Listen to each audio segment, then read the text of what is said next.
नमस्कार, मी संजीवनी स्वागत करते एक नवीन माझ्या एका छोट्याशा ब्लॉगमध्ये. आणि कशा आहात सर्वजण? ठीक मस्त राहा.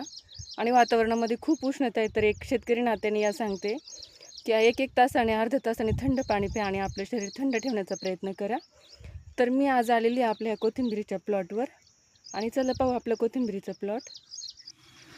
आज मी तुम्हाला घेऊन आली आपल्या कोथिंबिरीच्या प्लॉटवर.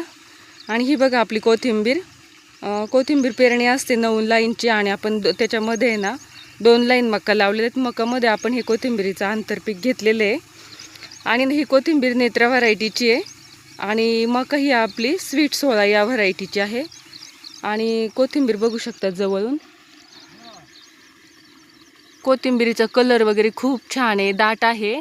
आणि साधारणपणे ना आपल्या ह्या 7 पिशव्या होत्या. तर आपल्याला ह्याला आहे ना साधारणपणे 4-5 हजार माल निघू शकतो. पण हवामान व्हिडिओ बनवण्याचं कारण असं की हवामान खात्याने सांगितलेलं आहे की 1 तारखेपासून 5 ते 6 तारखेपर्यंत आहे ना नदी नाले एक होणार आहेत, खूप पाऊस येणार आहे. त्याच्यामुळे थोडंसं ना धाकधूक वाढलेलं आहे. आणि शेतकऱ्यांचं असंच असतं की कधी आपला माल उपटायला वगैरे आला ना तर अवकाळी पाऊस किंवा मान्सून पाऊस खूप होत असतो. त्याच्यामुळे थोडंसं टेन्शन आलेलं आहे. तर आज ह्याला ना आपण शेवटचं पाणी दिलेलं आहे आणि हे पाणी सुकल्यानंतर 2 दिवसात आपल्याला आहे ना आपली कोथिंबीर उपटून घ्यायची आहे. तर साधारणपणे ह्याला आहे ना 30 माणसं तरी लागतील उपटायला.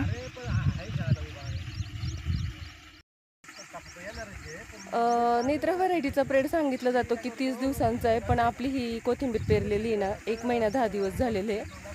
आणि वातावरण तसं अनुकूल पाहिजे की 1 महिना 10 दिवस 30 दिवसांमध्ये उपटायला यायला. तर याला साधारणपणे ना 1 महिना 10 दिवस झालेले आहेत.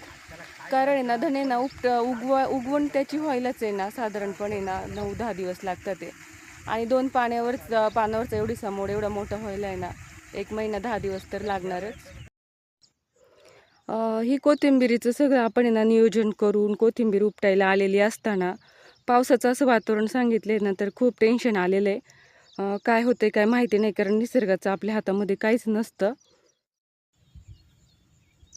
हे आपल्या कोथिंबीरीचा कलर वगैरे बघा तुम्ही किती छान दिसतोय. आणि मका पण चांगली आहे, एकदम निरोगी आहे. तर ह्याच्यासाठी आपण आहे ना मावा तुडतुडे ह्याच्या वगैरे 2-3 फवारण्या घेतलेल्या आहेत. आणि आहे ना कोथिंबीरीला आहे ना खतं औषधं पण वेळेवर सगळं केलेलं आहे.